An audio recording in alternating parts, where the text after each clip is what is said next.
বন্ধুরা, তোমরা সবাই কেমন আছো? আমি খুব ভালো আছি। তাই চলে আসলাম তোমাদের সামনে আরও একটা নতুন রেসিপি নিয়ে। খুবই সহজ একটা রেসিপি, চিকেন কাবাব। আর 15 মিনিটেই এটি তৈরি হয়ে যায়। এখানে আমি 250 গ্রাম মতো চিকেন নিয়েছি, আর বোনলেস চিকেন নিতে হবে। আর নিয়েছি একটা গোটা পেঁয়াজ, মানে পেঁয়াজটাকে আমি মোটা মোটা করে কেটে নিয়েছি। 4টে কাঁচা লঙ্কা নিয়েছি, কতগুলো রসুন কোয়া নিয়েছি, আর 1 ইঞ্চি মতো আদা নিয়েছি, আর পরিমাণ মতো লবণ দিয়ে একটা ভালো পেস্ট বানিয়ে নিয়েছি। পেস্টটাকে এবার একটা বাটিতে ঢেলে নিলাম।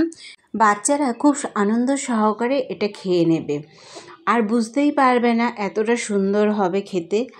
এটা তোমরা বাড়িতেও ফ্রিজে স্টোর করে রেখে দিতে পারো, 1 সপ্তাহ মতো ভালো থাকবে।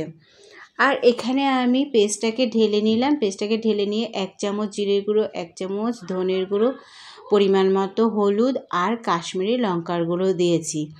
দিয়ে তার মধ্যে দিয়ে দিলাম পরিমাণ মতো চিনি, অল্প চিনি দিতে হবে। পরিমাণ মতো চিনি দিয়েছি, আর দিয়ে দিলাম পরিমাণ মতো লবণ, আর দিয়ে দিয়েছিলাম এখানে হাফ বাটি মতো বেসন, আর দিয়ে দিয়েছি ধনে পাতা দিয়ে, আর পেঁয়াজ কুচি দিয়েছি, আর গোটা রসুন দিয়েছি। দিয়ে ভালো করে পেস্টটাকে মাখিয়ে নিতে হবে। ভালো করে মাখিয়ে নিয়ে আমি কিছুটা, দেখো কত সুন্দর মাখানো হয়ে গেছে। এবার হাতে কিছুটা তেল মাখিয়ে নিয়ে আমি একটা একটা করে এরম করে বল তৈরি করে শেপ তৈরি করে নিলাম, গোল গোল করে কাবাবের মতন। দিয়ে আমি বাড়িতেই ব্রেড ক্রাম্ব বানিয়ে নিয়েছি পাউরুটি দিয়ে। তোমরা রেসিপিটি চাইলে আমি দিয়ে দেবো। দেখো বাড়িতে ব্রেড ক্রাম্ব দিয়ে এবার মাখিয়ে নিলাম। মাখিয়ে নিয়ে এবার গ্যাসে কড়াই বসিয়ে আমি একটা একটা করে তেল দিলাম। অল্প তেল দিয়ে আমি একটা একটা করে, অল্প তেল দিতে হবে, অল্প তেলেই এটা হয়ে যাবে। অল্প তেল দিয়ে একটা একটা করে ভেজে নিলাম। আর এরকম ব্রেড ক্রাম্ব মাখিয়ে তোমরা ফ্রিজেও কিছু দিনের জন্য স্টোর করে রেখে দিতে পারো। যখন মন চাইবে তখন বের করে ভেজে খেয়ে নিতে পারবে।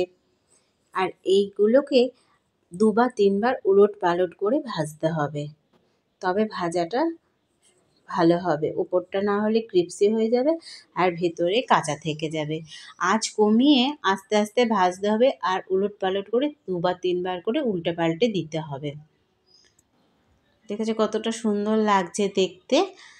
আর দেখো ভাজা হয়ে গেছে। এবার একটা একটা করে আমি তুলে নিলাম।